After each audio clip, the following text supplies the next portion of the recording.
이번 한 주도 하나님 안에서 여러분들의 인생이 즐겁고 복된 인생 되기를 간절히 축원합니다. 이럴 때는 아멘을 빨리 하죠. 이럴 때는 빨리. 우리 인생이 살다 보면 좋은 일만 있는 건 아닙니다. 예수를 우리가 잘 믿으면요, 좋은 일이든 싫은 일이든 아픔이든 또 아프지 않은 일이든 그 어떤 일도 우리를 흔들어대질 못해요. 주변에 있는 사람들도 좋은 사람도 있고, 어떤 사람은 애를 먹이는 사람도 있고, 어떤 사람은 그저 힘들게 하는 사람도 있고, 뭐 별별 사람이 다 있습니다. 예수를 잘 믿는다고 하는 것은 세상 풍파에 흔들리지 아니하고, 물론 그 고난 속에 있는 것 같지만 그러나 그 고난을 잘 이겨내는 건강한 신앙인이라는 사실을 우리가 꼭 기억하고 살아가야 될 줄 믿습니다. 오늘 이 본문에는 고린도 교회 성도들에게 바울이 기록한 이 두 번째 편지입니다. 사실 사도 바울은 욕먹을 짓을 한 적이 없어요. 우리가 성경을 다 살펴보고 사도행전이나 이런 걸 다 봐도 바울은 정말 겸손하게 하나님께서 자신에게 맡겨주신 이 귀한 사명을 위해서 그저 물불 안 가리고 달려간, 그러나 겸손하고, 그러나 사람을 사랑해야 할 줄 알고, 또 연약한 자들을 도울 줄 알고 그들을 위해서 기도할 줄 아는, 성도들에게 군림해서 그들을 자기의 욕심대로 써먹는 그런 사람이 아니라 정말 복음 외에는 다른 것을 알지 않기로 작정한 그런 분이었습니다. 그래서 오늘 이 기독교 역사에서도 바울이라고 하는 이분의 인생을 굉장히 값 있게 여깁니다. 가치 있게 여기고, 그분의 했던 사역들이 이 교회에서 계속해서 영원히 기억되는 이유는 바로 그가 그런 마음으로 하나님 앞에 헌신했기 때문일 것입니다.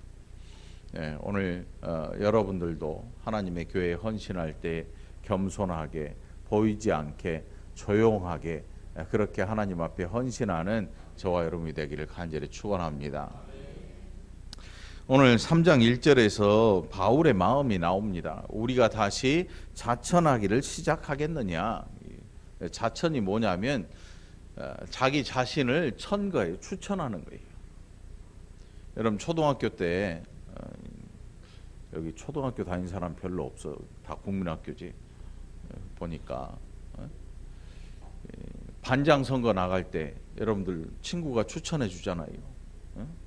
뭐라 그래요? 선생님이 자 반장 할 사람, 그럼 옆에서 짝꿍이 손 들어가지고 혜인이를 추천합니다.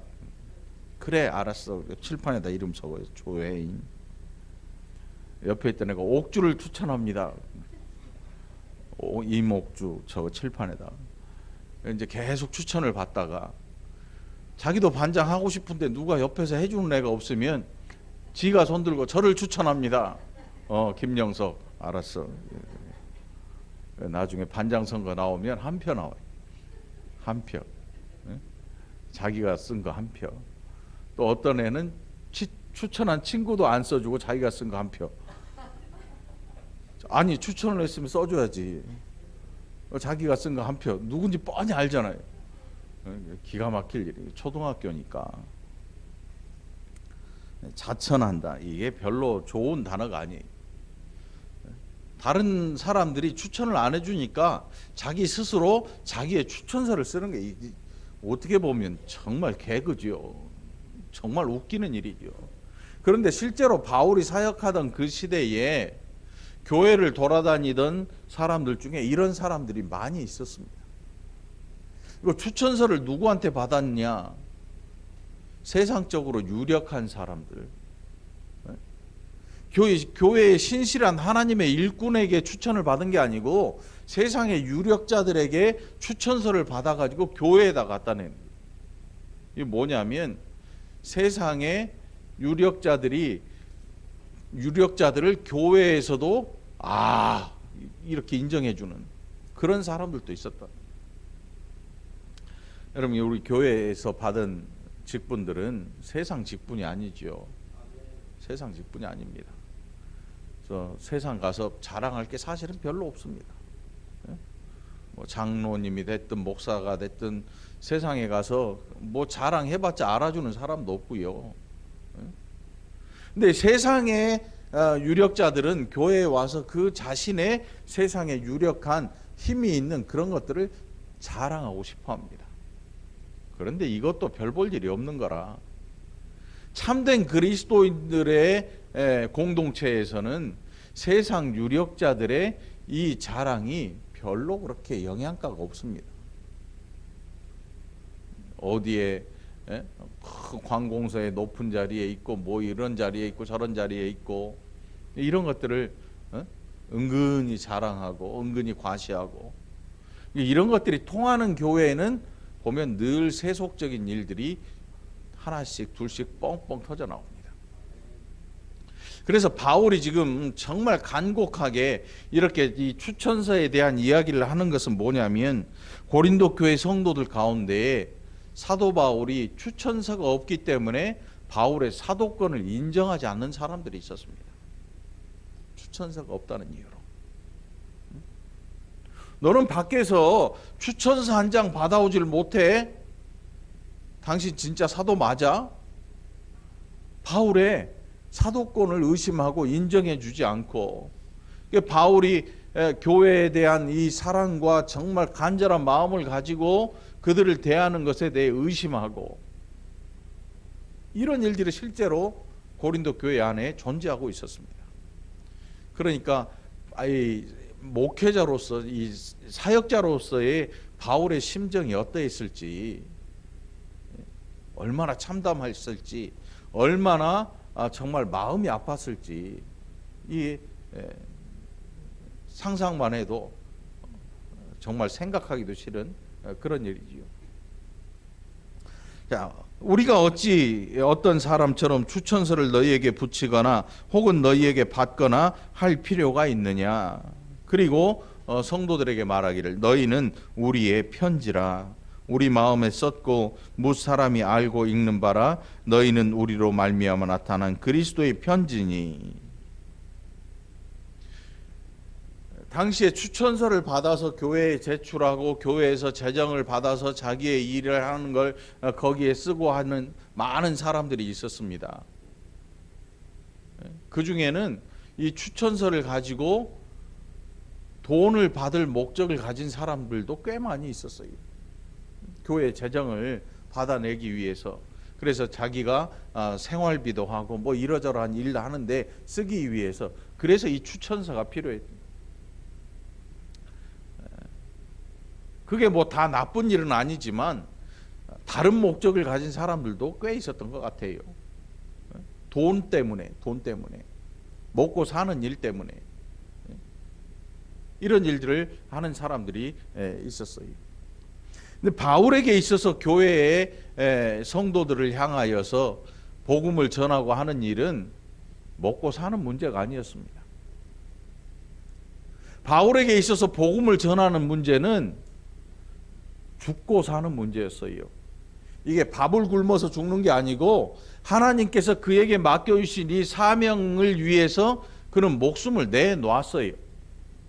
목숨을 내놓고 하는 일입니다.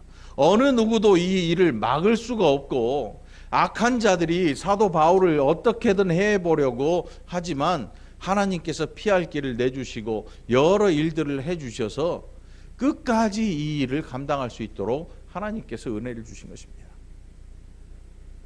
그리고 나서 그 결과가 나타납니다. 어떤 결과가 나타나냐 하면 고린도 교인들에게 사도 바울이 그가 가진 진짜 복음을 먹인 결과가 바로 고린도 교회 성도들이 그리스도의 편지로서의 모습으로 드러나게 된 것입니다. 그리스도의 편지로.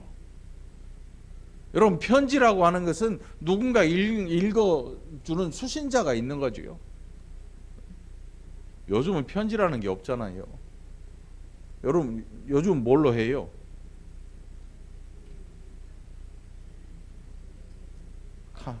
카톡, 문자, 카톡, 아니면 음성 메시지, 아니면 이메일, 뭐 이런 걸로 편지를 쓰죠. 손으로 쓴 건 거의 찾아보기가 힘들어요. 옛날에는 요즘 요맘때가 되면 문구점이나 이런 데에 성탄절 카드가 그 벽에 이렇게 정말 이쁜 카드들이 어마어마하게 걸려 있었잖아요.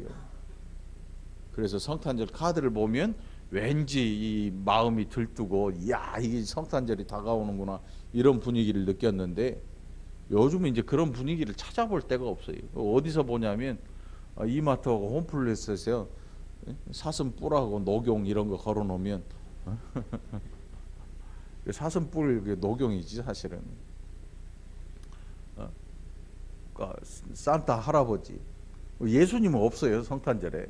말은 성탄절인데 글로 쓰기는 엑스마스죠. 엑스마스. 성탄절이 아닌 거예요. 엑스마스는 여러분. 엑스마스라고 쓰는 거는 그리스도인들이 아니에요. 엑스마스는요, 악한 자들이 이 날이 성탄절 아니라는 표시로 엑스마스를 약자를 쓰는 거예요. 엑스는 아니라는 표시예요 실제로. 그러니까 여러분 교회 안에서 엑스마스는 없어요. 성탄절, 메리 크리스마스 이렇게 하는 거죠. 교회에서 메리 크리스마스 하면서 X를 써가지고 엑스마스 붙여놓는 것은 아주 안 좋은 거예요. 엑스마스는 없는 거예요. 여러분 잘 알고 계세요. 아무튼 이 바울에게 있어서 그의 사명은 뭐냐면 성도들에게 올바른 복음을 들려주고 그 마음에 이 복음이 새겨지는 거죠. 거기에는 어떤 보상이나 칭찬이나 이런 걸 기대하는 것도 없습니다. 오히려 돌을 맞고, 오히려 채찍을 맞고, 40의 감한 매를 하도 맞아서 산의 위험도, 강의 위험도, 또 강도의 위험도 수도 없이 겪으면서 이 일을 끝까지 해나갑니다. 끝까지 해나갑니다. 어떤 분들은 목회를 한 30년, 40년 하고 은퇴하실 때 보면 정말 수많은 프로필들이 걸립니다. 어디 교회, 어디 학교, 뭐 박사, 뭐 해서 프로필이 쫙 걸려서 그 이제 이 목회자로서 은퇴를 할 때 뭐라고 하냐면 성역 몇 년, 거룩한 사역에 헌신했다. 성역 몇 년 해가지고 의리의리하게 자신의 프로필을 소개를 합니다. 근데 정말 놀랍게도 복음 초기에 이 엄청난 일을 하고 성경을 수도 없이 쓴 신약 성경의 절반 이상을 기록한 이 바울이라는 분은 남긴 게 없어요. 나는 뭐 거룩한 성역 주의 일에 헌신하고 몇 년 동안 프로필이 없습니다. 그런데 시대가 쭉 흘러오다가 보니까 사람들이 프로필 좋아하고 추천서 좋아하는 이런 것들이 어느샌가 갑자기 교회 안에 슬슬 생겨나기 시작합니다. 목사를 뽑아도 프로필이 화려해야 돼요. 외국 유학도 해야 되고 뭐 어디 해서 프로필을 한글로만 써져 있으면 안 봐요. 영어나 이런 걸로 쫙 써져 있어야 이렇게 보죠. 저는 한글만 있어요. 한글만. 영어로 쓸 수 있는 물론 영어로 쓸 수는 있지만 영어로 써놔도 읽는 사람들이 알죠. 야 한국에 있네. 한국에. 그런 것들을 좋아하기 시작합니다. 제가 가끔 의문을 가져요. 여러분들이 저를 어떻게 생각할까? 여러분들 보기에 제가 공부 잘한 목사로 보입니까? 아니면 공부 안 한 목사로 보입니까? 공부 못한 목사로 보입니까? 예? 애매하죠. 여기서 말하려니까 저 공부 잘하는 목사는 아닌 것 같고, 제가 얘기했잖아요. 저는 공부 잘하는 목사 아니라고. 그렇다고 여기서 공부 못한 목사라고 말하기도 그렇고, 저는 여러분에게 좋은 목사로 남고 싶어요. 제 소원은요 다른 거 없어요. 막 여러분들이 저를 뭐 이렇게 해주는 그런 목사가 되긴 싫고요. 저는 여러분들에게 야, 저 목사님 참 따뜻하고 좋은 목사였다 이런 기억으로만 남았으면 좋겠어요. 뭐 어떤 분은 저보고 잘생겼다 그러는데 그런 것도 필요 없어요. 저는 여러분에게 그 목사님 참 좋은 목사님이었다, 참 좋은 목사님, 이거 말고는 여러분에게 기대를 거는 게 아무것도 없습니다, 사실은. 그래서 거는 기대가 없기 때문에 원하는 것도 별로 없지요. 제가 여러분들에게 뭘 해달라고 한 적이 없잖아요. 커피 타달라고는 했지. 그 정도는 뭐. 그러니까 여러분들에게 거는 이 기대가 없기 때문에 원하는 게 별로 없습니다. 그래서 아마 여러분들이 신앙생활을 너무 편하게 하고 있는지도 모르지요. 헌금을 하라기를 하나, 새벽 기도를 하라고 뭐 하기를 하나, 뭐 예배당에 들어와서 뭐 어떻게 해라, 이렇게 해라, 저렇게 해라 하기를 하나. 뭐 어떤 분에게는 좋겠지만 어떤 분에게는 저 목사님은 뭔가 확 땡기는 이런 게 없어, 뭐 이런 생각을 들게 하는 사람도 있을 거고. 오늘 이 본문 이 3장을 보면서 오늘은 제가 여러분에게 하는 설교가 아니고 여러분이 저한테 설교하시는 시간이거든요. 제가 이 사도 바울이라는 이 정말 훌륭한 분을 보면서 나는 어떤 생각으로 목회를 하고 있을까를 생각을 해요. 그래서 여러분들 저를 좋은 목사 이렇게 무조건 평가해 달라는 게 아닙니다. 시간이 지나서 사람들에게는 역사라는 게 남아요. 시간이라는 게. 그리고 기억이 남죠. 지나고 나서 생각해 보니까 그는 참 좋은 목회자였다, 이런 사람이 저는 되고 싶은 거예요. 그 목사님은 500명, 1000명을 부흥시킨 정말 대단한 부흥하는 사람이었다. 이거 별로 저는 싫거든요. 이거보다 그 목사님은 참 좋은 사람이었던 것 같아. 따뜻했던 것 같아. 우리 난로가 2개니까 따뜻하긴 하겠지. 아무튼 여러분, 오늘 바울이 고린도 교회 성도들에게 뭘 요구한 적도 없고 그들에게 뭘 갖기 위해서 손을 벌린 적이 없습니다. 그럼에도 불구하고 사도 바울은 자신 있게 말하기를 너희는 우리로 말미암아 세상에 나타난 그리스도의 편지다. 그리스도의 편지다. 고린도 교회 성도들 자신은 이 일을 잘 모르고 있습니다. 그들이 어떻게 사도 바울의 복음을 받게 되었고 어떤 마음으로 바울이 이 복음을 전했는지에 대해서 그들은 관심이 없어요. 그럼에도 불구하고 사도 바울은 그들을 향해서 말합니다. 너희는 우리로 말미암아 나타난 그리스도의 편지니, 그리스도의 편지니. 이는 먹으로 쓴 게 아니고 오직 살아계신 하나님의 영으로 쓴 것이며 또 돌판에 쓴 것이 아니고 육의 마음판에 쓴 것이라.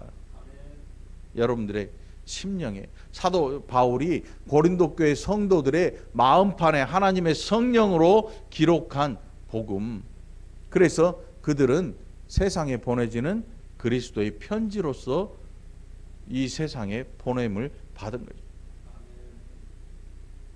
그러면서 바울이 하는 말이 뭡니까?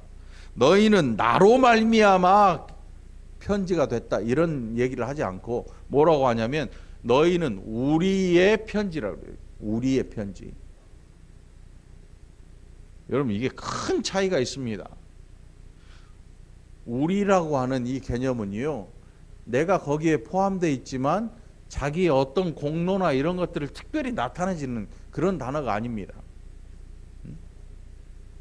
우리는 어떻습니까? 우리는 내가라는 단어를 잘 사용합니다. 내가. 이거 누가 해놨죠? 내가. 이거 누가 이렇게 이쁘게 해놨어? 내가. 왜요? 우리가라는 단어를 써버리면 내가 내가라고 하는 이 존재가 묻히기 때문에 항상 내가라는 단어를 늘 입에 달고 사는 게 우리 자신입니다. 우리라는 이 단어를 가지고 내가라는 이 나에 대한 존재가 나타나는 것, 우리라는 단어로는 표현할 길이 없어요. 늘 내가. 그런데 잘된 일에서는 늘 내가라는 표현을 쓰지만 잘못된 일에서는 어떤 표현을 씁니까? 네가. 이게 우리예요.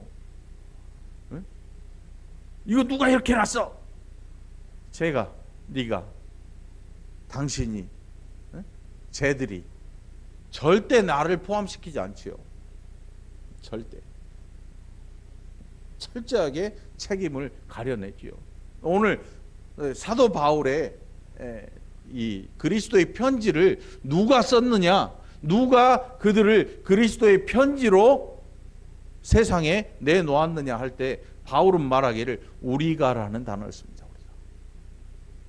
우리가. 반면에 바울은 이 복음에 대한 확신을 가지고 말할 때는 자신이 가진 복음을 확고하게 내놓습니다. 왜냐하면 그것은 거짓된 것이 없기 때문에. 하나님으로부터 받은 사도로의 이 사명, 이걸 확고하게 내놓습니다. 나의 받은 사명, 이렇게 얘기합니다. 우리가 받은 사명해서 자신의 할 일을 약간 축소시키거나 흐리게 하는 이런 말을 쓰지 않고 나의 받은 사명이라는 단어를 정확하게 쓰고 있습니다.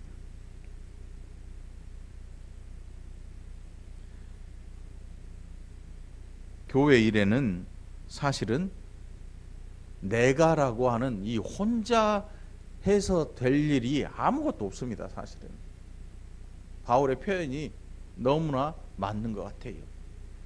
우리는 이런 연습을 좀 해봐야 됩니다. 청소 누가 했습니까? 우리가 했습니다. 누가 이 어려운 일을 감당했습니까? 우리가 했습니다. 혼자 했을지라도 우리라는 개념을 항상 가지고 있어야 합니다. 그 이유는 뭐냐면 이게 그리스도의 공동체이기 때문에 그런 것입니다.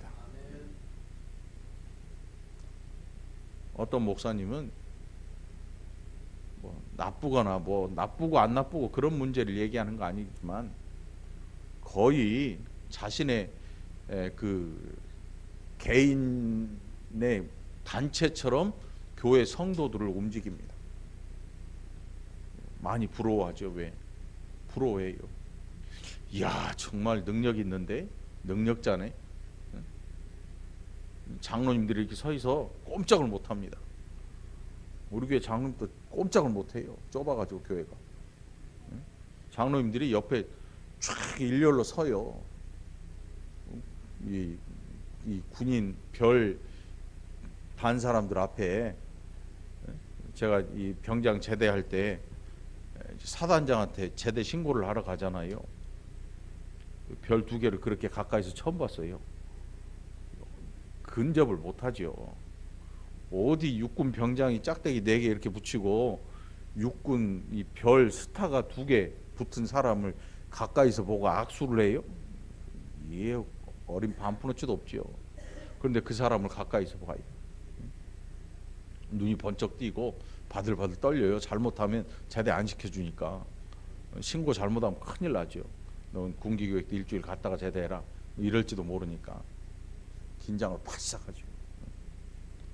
시키는 대로 촥촥 합니다.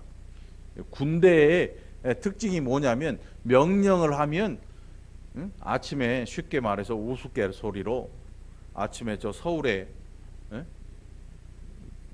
이 국방부 장관이 화가 나가지고 책상에다 발기질을 빵 하면 동시에 최전방에 있는 이등병 엉덩이에 군화가 떨어져요. 이등병 엉덩이에 누군가의 발길이 빵 찬다 그래요. 명령계통이니까. 여러분, 교회는 명령계통이 아니지요. 교회는 절대로 명령 계통이 아닙니다. 목사님이 지시한 대로 해. 이 지시가 잘못되면요, 안 하면 돼요. 하지 말아야 돼요. 그런데 해버리면 교회가 이상하게 되는 거예요. 교회 안에 있는 사람들은 자유자입니다. 자유자. 한번 따라해 봅시다. 나는 자유자입니다. 자유자는 구속되지 않은 거예요. 자유자는 손과 발이 묶여 있는 사람을 자유자라고 하지 않습니다. 생각도 몸도 내가 원하는 대로 할 수 있는, 그러나 그리스도의 공동체라고 하는 것은 예수 그리스도 안에서의 자유를 말하지요. 예수 그리스도 안에서의 자유. 교회에 다니면서 나는 자유자니까 난 교회에다가 불상을 하나 갖다 놔야겠어. 이건 자유가 아니잖아요. 그리스도 안에서 누리는 자유, 이 놀라운 자유입니다. 어느 누구도 우리를 속박할 수가 없습니다. 이렇게 하지 않으면 저주받을 거야. 여러분들, 어떤 사람들은 이게 두려워서 꼼짝 못하는 사람들도 있습니다. 거의 이단들이 이런 일을 하죠. 저주라고 하는 이 암시를 걸어놔가지고 너 여기서 벗어나면 저주받아. 비 오는 날도 벼락 맞아 죽을 줄 알아. 이런 식의 저주를 걸어놔요. 꼼짝 못합니다. 목사님들도 이단에 빠지면 이런 저주가 걸릴까봐 무서워하는 사람도 있어요. 오늘 저와 여러분 자유자잖아요. 자유자. 오늘 바울의 음성을 우리가 한번 생각해 볼 수 있기를 바랍니다. 너희는 우리로 말미암아 나타난 그리스도의 편지니. 그리스도의 편지니. 바울은 정말로 진실된 마음으로 고린도 교회 성도들의 심령에 하나님의 복음을 전했습니다. 그 복음의 영향이 그리스도의 편지로서, 고린도 교인들이 그리스도의 편지로서 세상에 보내지는 이 놀라운 일을 이루어냅니다. 그리고 이것은 자신의 공로가 아니라 우리의 편지라는 이 단어를 통해서 나타나고 있습니다. 4절에 보면 우리가 그리스도로 말미암아 하나님을 향하여 이 같은 확신이 있으니 우리가 무슨 일이든지 우리에게서 난 것 같이 스스로 만족할 것이 아니니 우리의 만족은 오직 하나님으로부터 나느니라. 뭔 얘기인지 자세히는 모르지만 만족한다는 게 나로 말미암지 않고 사람에게 말미암지 않고 하나님으로 말미암아 우리를 만족해 하신다. 이건 알 수 있잖아요. 여러분 만족하고 사십니까? 사실 교회 다니고 있지만 예수님을 믿고 있지만 만족하지 못하고 사는 사람들이 태반입니다. 태반이에요. 도대체 당신은 뭐에 만족을 합니까? 가만히 생각해 보니까 만족할 수 있는 게 별로 없어요. 돈도 부족하지요. 자식 새끼도 내 마음대로 안 되지요. 남편이라는 인간도 내 마음대로 안 되지요. 제가 틀릴만 한 거 아니잖아요. 남편이라는 인간 맞잖아요. 여러분 살아보면 다 알아요. 우리 집사람도 저를 그렇게 생각하고 있을지도 몰라요. 아무리 목사지만 남편은 또 달라. 남편이잖아. 남편이 뭔 말이에요? 남의 편이라는 거예요. 남의 편. 내 편이 아니고 남의 편. 속을 새기고 지지고 먹고 살다 보면 남편이라는 인간, 아내라는 여자. 그렇지만 지지고 먹고 살아도 또 다시 또 좋아질 때가 있잖아요. 이 우리 그리스도인들에게 도대체 우리는 뭘 만족하고 살까? 막 부흥회하고 찬양하고 기도 뜨겁게 하고 막 그러다 보면 어느샌가 에휴 포기가 되죠. 포기가. 에휴 그래 포기하고 살자. 만족하고 살자. 그런데 바울이 여기에서 만족한다는 것은 포기하기 때문에 만족하는 게 아니에요. 뭘 포기할 수 있겠습니까? 우리가 남편을 포기하겠어요? 아내를 포기하겠어요? 자식을 포기하겠어요? 포기하라는 단어가 이 안에 들어오면 만족이라는 단어를 이루어낼 수가 없습니다. 목회자인 바울에게 바울에게 만족이라는 단어는 그가 성도들에게 성도들을 잔뜩 많이 가르쳐서 막 부흥을 이루고 이런 데서 얻는 만족이 아니에요. 다시 말하면 세상에서 얻을 수 있는 만족이 아니라는 것입니다. 바울의 만족은 오직 하나님이 주시는 거예요. 오직 하나님이 주시는 거예요. 근데 우리가 그 만족을 누려보지 못하면 이해할 수조차 없는 거예요. 세상적인 사람들이 그리스도인들의 마음을 알 길이 없잖아요. 여러분들 힘들고 어려워도 또 좋은 일이 생겨도 그리스도인들의 하는 일이 뭡니까? 하나님 감사합니다 아닙니까? 장례식에서도 병원 가서 아파 누워있는데도 불구하고 하나님 감사합니다. 기도할 때 이렇게 감사하지 않습니까 여러분? 어떤 분은 자식이 먼저 세상을 떠났는데도 하나님 감사합니다. 세상에서 볼 때는 미친 짓 아닙니까? 미친 사람 아닙니까? 이게 다른 거지요. 그리스도인의 감사는 세상에서 알 수도 없습니다. 알지도 못합니다. 이게 다른 거예요. 바울에게 이 만족이라는 것은 하나님으로부터 온 건데 우리는 바울이 무엇을 인해서 만족하는지 잘 이해를 못하지요. 할 수가 없지요. 왜? 그걸 해본 적이 없으니까.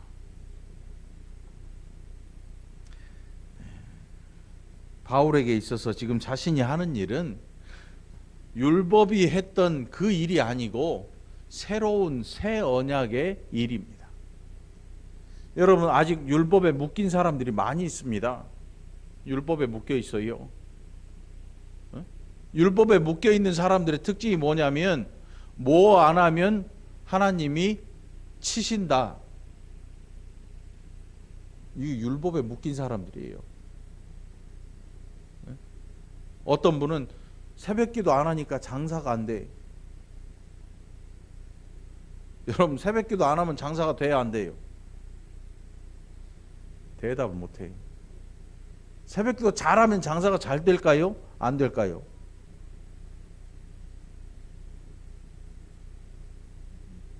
애매하죠. 대답 못 하겠지요.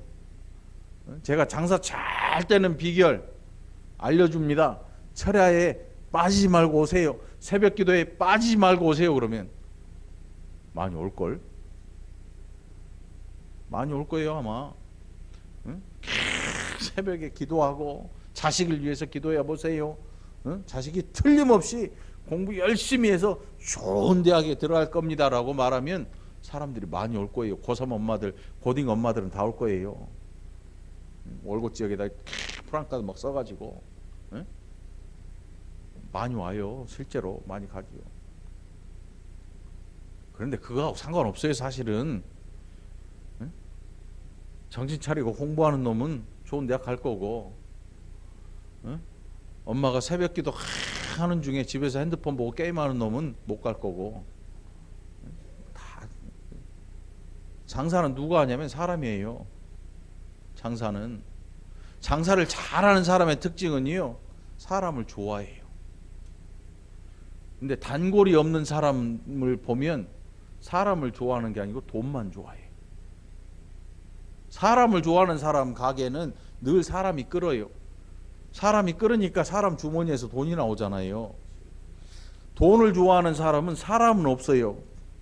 어떻게든 한 명 오면 이걸 팔려고 아주 닥달을 하죠. 닥달을 안 보내려고. 좋은 물건이니까 나쁜 물건이 일단 팔고 보자죠. 그렇게 장사하니까 망하는 거예요. 장사도 여러분 사람을 좋아해야 성공할 수 있어요. 여러분 장사하는 분 계시거든. 여러분 사람을 좋아하기를 바래요. 우리 최정숙 권사님은 장사 잘하지. 보니까 사람이 옆에 항상 끓는 것 같아. 아무튼 근데 대놓고 장사는 하지 마.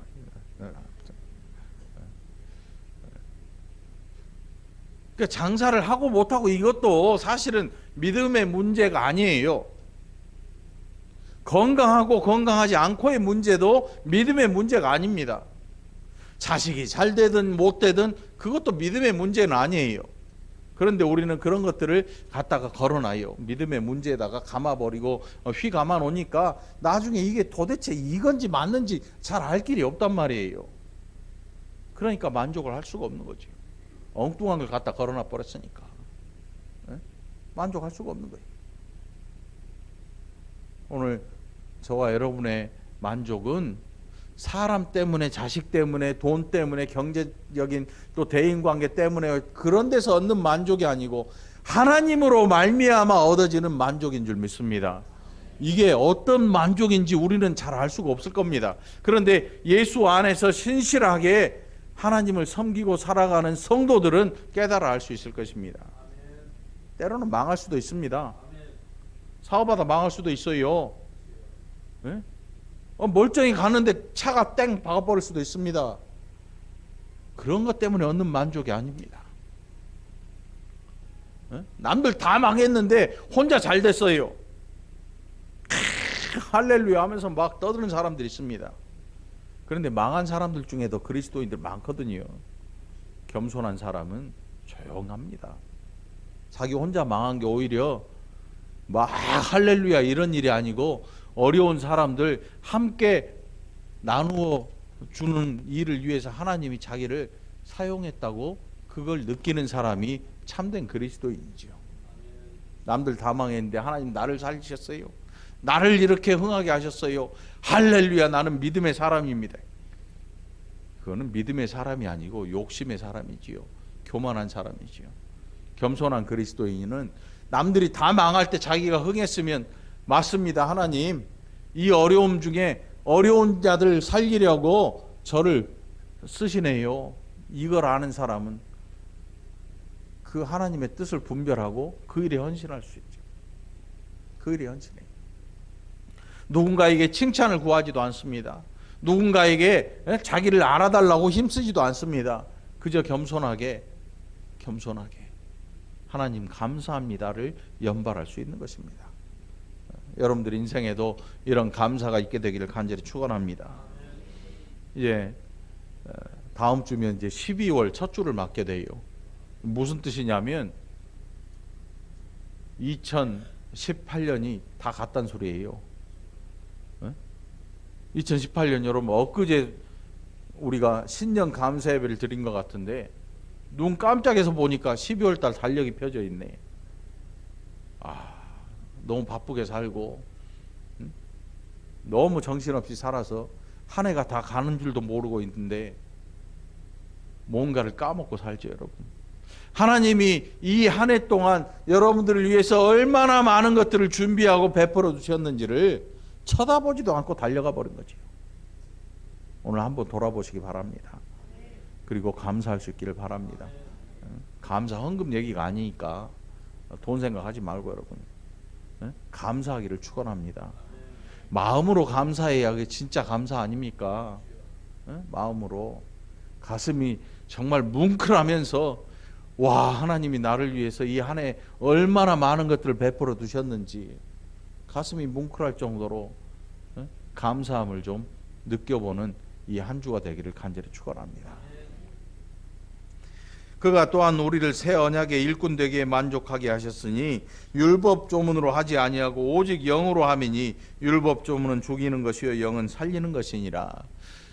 과거에 율법이 몽학 선생이 했던 그 일로 이제는 그 일이 끝났습니다.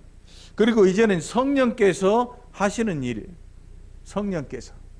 그래서 새 언약의 일꾼이라는 단어를 씁니다. 오늘 저와 여러분은 옛 언약인 율법의 일꾼들이 아니고 새 언약으로 부르심을 입은 새 언약의 일꾼 된 걸 감사할 수 있기를 축원합니다. 새 언약의 일꾼입니다. 오늘 저는 사도 바울의 이 우리라는 단어를 통해서 은혜를 받고 여러분은 새 언약의 일꾼이라는 이 단어를 통해서 다시 한번 하나님께 감사할 수 있기를 간절히 바랍니다. 새 언약의 일꾼. 여러분들은 목사의 일꾼들이 아닙니다. 어떤 분은 뭐 목사님에게 충성해야 된다. 저에게 충성하지 마십시오. 하나님에게 충성하십시오. 뭐 저한테 잘 보이려고 노력하지 마십시오. 저는 시력이 안 좋습니다. 잘 못 봐요. 아무리 여러분들이 잘해놔도 잘 못 봅니다. 하나님 앞에 충성된 일꾼 되기를 축원합니다. 하나님을 좋아하십시오. 그리고 저에 대한 기억이 있다면 그 사람은 참 좋은 목사였다. 이 정도면 충분하지요. 과하고 분에 넘치는 일이지요.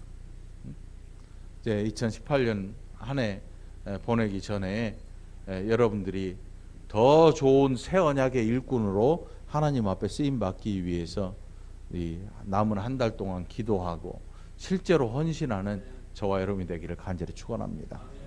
그래서 이 월곶 중앙교회에는 감사할 줄 아는 성도들이 넘치는 복된 교회가 되기를 간절히 축원합니다. 기도합시다.